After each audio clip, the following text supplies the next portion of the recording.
Nodal অ্যানালাইসিসের এটা 9 নম্বর class. এই ক্লাসে আমরা এই ম্যাথটা সলভ করব। কোশ্চেনে বলছে find the value of R1 and R2 of the following circuit. That means এই সার্কিটে এখানে এই R1 আর এই R2 এই দুইটা রেজিস্টরের মান বের করতে হবে। ওকে, তো যেহেতু আমরা নোডাল অ্যানালাইসিস করতেছি, তাহলে এই রেজিস্টর দুইটার মান আমরা নোডাল অ্যানালাইসিস ব্যবহার করে বের করব। আমরা জানি নোডাল অ্যানালাইসিস ইউজ করার জন্য এই 6টা রুলস ফলো করতে হয়। যার প্রথমটা identify the nodes. That means এই সার্কিটে যে সকল নোডস আছে সেগুলো খুঁজে বের করতে হবে। তো দেখা যাচ্ছে এখানে এই যে পয়েন্টটা, এটা একটা নোড, কারণ এখানে একের অধিক ব্রাঞ্চ এসে যুক্ত হয়েছে। তারপরে এই জায়গায় এই পয়েন্টটা, এটা একটা নোড, কারণ এখানেও দেখা যাচ্ছে একটার বেশি ব্রাঞ্চ এসে যুক্ত হয়েছে। সিমিলারলি এই পয়েন্টটাও একটা নোড, তাহলে 3টা হলো। তারপরে নিচের এই যে জায়গাটা, এই পুরো জায়গাটাও একটা নোড, কারণ এই পুরো জায়গাতে একটার বেশি ব্রাঞ্চ এসে যুক্ত হয়েছে। তাহলে ইন টোটাল আমরা এখানে 4টা নোড পেলাম, 1টা 2টা 3টা আর নিচের এটা সহ 4টা। সেকেন্ড কাজ, সিলেক্ট এ নোড অ্যাজ রেফারেন্স নোড। এখানে যে 4টা নোড পেলাম, এই 4টা নোডের মধ্যে যে কোনো একটা নোডকে রেফারেন্স নোড হিসেবে সিলেক্ট করতে হবে। আমরা নিচের এই নোডটাকে রেফারেন্স নোড হিসেবে সিলেক্ট করলাম, এবং আমরা জানি যে রেফারেন্স নোডকে আমরা গ্রাউন্ডের সাথে কানেক্ট করে দিই বা গ্রাউন্ড দিয়ে প্রকাশ করি, এবং এটাও জানি রেফারেন্স নোডের ভোল্টেজ হচ্ছে 0 ভোল্ট। 3 নম্বর কাজ, গিভ নেম টু নন রেফারেন্স নোড ভোল্টেজেস। 4টা নোডের মধ্যে যদি আমরা এটাকে রেফারেন্স নোড ধরি, তাহলে বাকি যে 3টা আছে উপরের, এরা হচ্ছে নন রেফারেন্স নোড। এবং 3 নম্বর কাজটা বলছে এই নন রেফারেন্স নোড ভোল্টেজগুলোর নাম দিতে হবে। তো এই যে ভোল্টেজটা, এই যে নোড, এটার ভোল্টেজ আমরা ধরলাম, ভোল্টেজের নাম V1। এই যে নোডটা, এটার ভোল্টেজের নাম ধরলাম V2। আর এই যে নোডটা, এটার ভোল্টেজের নাম ধরলাম V3। দ্যাট মিনস তিনোটা নন রেফারেন্স নোডের ভোল্টেজগুলোর নাম দিয়ে দিলাম। 4 number, assume the direction of current. এই নোডগুলোর সাথে কারেন্টের ডিরেকশনগুলা অ্যাজিউম করতে হবে বা ধরে নিতে হবে। এবং আমরা জানি এই ধরে নেওয়ার কাজটা সম্পূর্ণ আমাদের ইচ্ছা অনুযায়ী। এবং আমরা যে জিনিসটা শিখে আসছি সেটা হচ্ছে আমরা সবসময় যেটা ধরবো, নোড থেকে কারেন্ট বের হচ্ছে এটা ধরবো। তো এই 1 নম্বর নোড থেকে এদিকে একটা কারেন্ট বের হচ্ছে ধরলাম, এদিকে একটা কারেন্ট বের হচ্ছে, এদিকে একটা কারেন্ট বের হচ্ছে, রাইট? এদিকে কোনো কারেন্ট যাবে না, কারণ এটা একটা ওপেন টার্মিনাল দেখা যাচ্ছে। আমরা জানি খোলা টার্মিনালে কারেন্ট যায় না। সিমিলারলি এই 2 নম্বর নোডেও আমরা কি ধরবো, যে কারেন্ট বের হচ্ছে এটা ধরে নিব। সো আমরা এদিকে একটা কারেন্ট বের হচ্ছে ধরলাম, অ্যাগেন এদিকে একটা কারেন্ট বের হচ্ছে, এদিকে একটা কারেন্ট বের হচ্ছে। ওকে, সিমিলারলি এটার ক্ষেত্রেও আমরা কারেন্ট বের হচ্ছে এটা ধরবো। সো সবগুলা টার্মিনালের দিকে কারেন্ট বের হচ্ছে, এদিকে কোনো কারেন্ট যাবে না, কারণ এটা হচ্ছে ওপেন টার্মিনাল, এটার দিকে কারেন্ট যাবে না।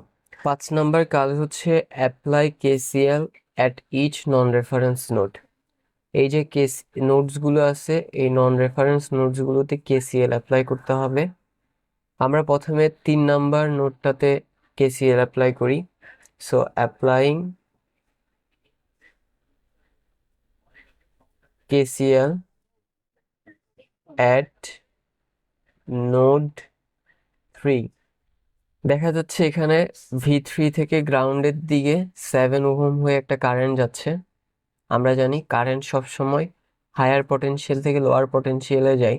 এখানে যেহেতু V3 থেকে গ্রাউন্ডের দিকে যাচ্ছে, that means V3 higher potential, ground lower potential. KCL এ আমরা কারেন্ট লিখি, কারেন্ট সমান হচ্ছে voltage by resistance, that means উপরে ভোল্টেজ দিব, আর এখানে ভোল্টেজটা হচ্ছে V3 হায়ার পটেনশিয়াল থেকে লোয়ার পটেনশিয়াল, হুইচ ইজ 0।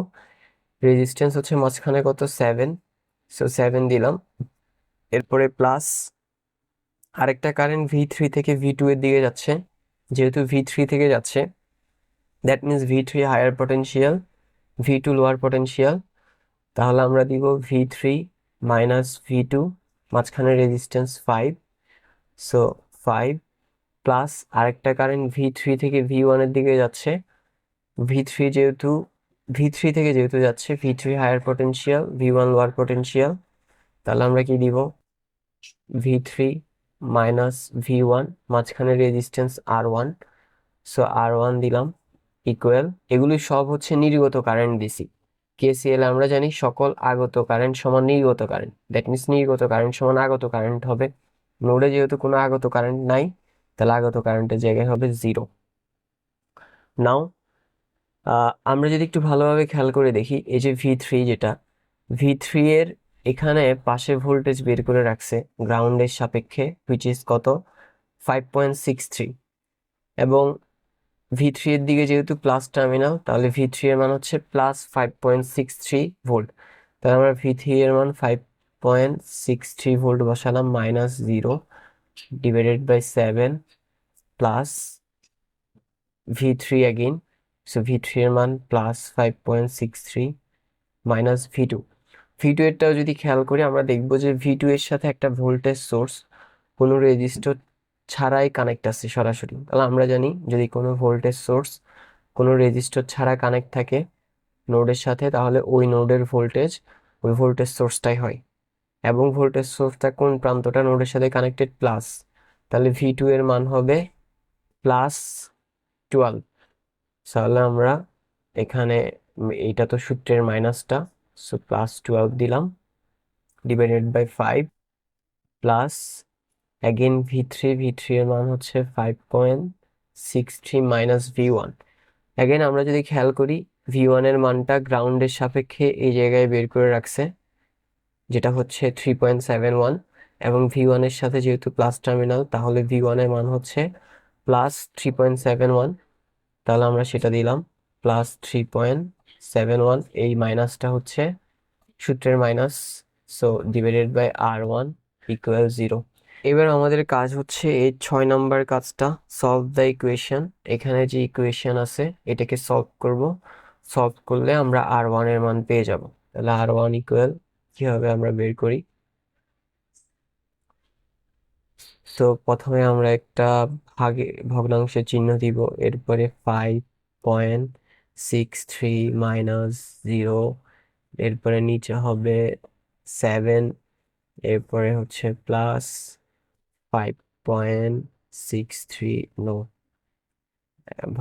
ভাগের চিহ্ন দিব 5.63 minus 12 divided by 5, again plus ভাগের চিহ্ন, again 5.63 minus 3.71 divided by R, R কে আমরা এক্স ধরবো, তার জন্য আমরা আলফা দিব, এখানের এই দেখা যাচ্ছে এক্স, সো এটা প্রেস করলাম, তারপরে আমরা ইকুয়াল চিহ্ন দিব, সো আলফা দিয়ে এখানে যে ইকুয়াল দেখা যাচ্ছে দিলাম, তারপরে ইকুয়াল কত আছে 0, সো 0 দিলাম। এবার জাস্ট শিফট দিয়ে এখানে সলভ, এই যে দেখা যাচ্ছে সলভ প্রেস করব, তাহলে এক্স এর মান চলে আসবে, এক্স এর মান আসছে এক্স এর মান আসছে 4.0875, আর এক্স মানে হচ্ছে আমাদের R1, তাহলে R1 এর মান হচ্ছে 4.0875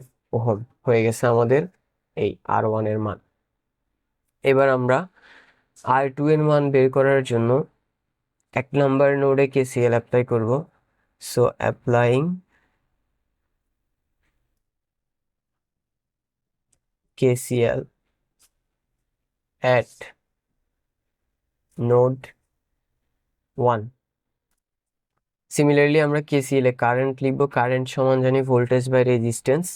দেখা যাচ্ছে V1 থেকে একটা কারেন্ট নিচে 2 ওহম হয়ে গ্রাউন্ডের দিকে যাচ্ছে, যেহেতু V1 থেকে যাচ্ছে আমরা জানি কারেন্ট সবসময় হায়ার পটেনশিয়াল থেকে লোয়ার পটেনশিয়ালে যায়, V1 থেকে যেহেতু যাচ্ছে তাহলে V1 হবে হায়ার পটেনশিয়াল, কার দিকে যাচ্ছে গ্রাউন্ড, তাহলে গ্রাউন্ড হবে lower potential, so higher potential minus lower potential divided by resistance, voltage by resistance হয় কারেন্টের জন্য, মাঝখানে রেজিস্ট্যান্স হচ্ছে 2, তারপরে প্লাস এগুলো নির্গত কারেন্ট লিখতেছি সব, তারপরে V1 থেকে একটা কারেন্ট নির্গত হচ্ছে V2 এর দিকে, তাহলে V1 থেকে যেহেতু নির্গত হচ্ছে, V1 হবে হায়ার পটেনশিয়াল, V2 হবে lower potential, divided by resistance কত মাঝখানে R2, তারপরে প্লাস আরেকটা কারেন্ট V1 থেকে V3 এর দিকে যাচ্ছে, তাহলে সিমিলারলি আমরা V1 থেকে যেহেতু যাচ্ছে V1 হায়ার পটেনশিয়াল, তাহলে V3 হবে lower potential, divided by resistance হচ্ছে মাঝখানে R1।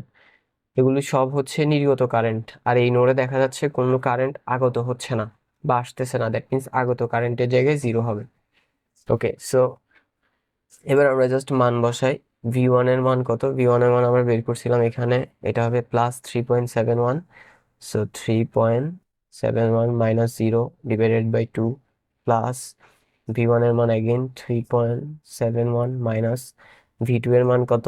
এই যে ভোল্টেজ সোর্সের মানটা +12, সো 12 বাই R2 এর মান আমরা বের করব প্লাস V1 এর মান অ্যাগেন 3.71 মাইনাস V3 এর মানে যে এখানে +5.63, সো 5.63 ডিভাইডেড বাই R1 এর মান আমরা উপরে বের করছি 4.0875 ইকুয়াল 0। সো এবার আমরা 6 নম্বর কাজটা ফলো করব, which is solve the equation. এই ইকুয়েশনটাকে ক্যালকুলেটর দিয়ে সলভ করলে আমরা R2 এর মান পেয়ে যাব। সো প্রথমে ভগ্নাংশ চিহ্ন, 3.71 minus 0 divided by 2 plus 3.71 minus 12 divided by R2 means x, তার জন্য আলফা, এই যে এক্স দেখা যাচ্ছে। এরপরে অ্যাগেন প্লাস ভগ্নাংশ 3.71 মাইনাস 5.63। ওকে, এরপরে নিচে হচ্ছে 4.0875। ওকে, এবার আমরা ইকুয়াল দিব। ইকুয়ালের জন্য আলফা, এই যে এখানে ইকুয়াল দেখা যাচ্ছে সেটা দিলাম। এরপর ইকুয়াল কত? 0 0 দিলাম। জাস্ট এবার সলভ করবো, সলভের জন্য শিফট, এই যে এখানে ইকুয়াল দেখা যাচ্ছে, সো দিলাম। ইকুয়াল প্রেস করলে এক্স এর মান চলে আসছে 5.9843, আর আমাদের এক্সই হচ্ছে মূলত R2, হুইচ ইজ 5.9843 ওহম হয়ে গেল। তাহলে আমাদের R2 এর মান, সো এটা হচ্ছে R1 এর মান আর এটা হচ্ছে R2 এর মান বের হয়ে গেল, যেটা কোশ্চেনে চাইছে। So that's all for today.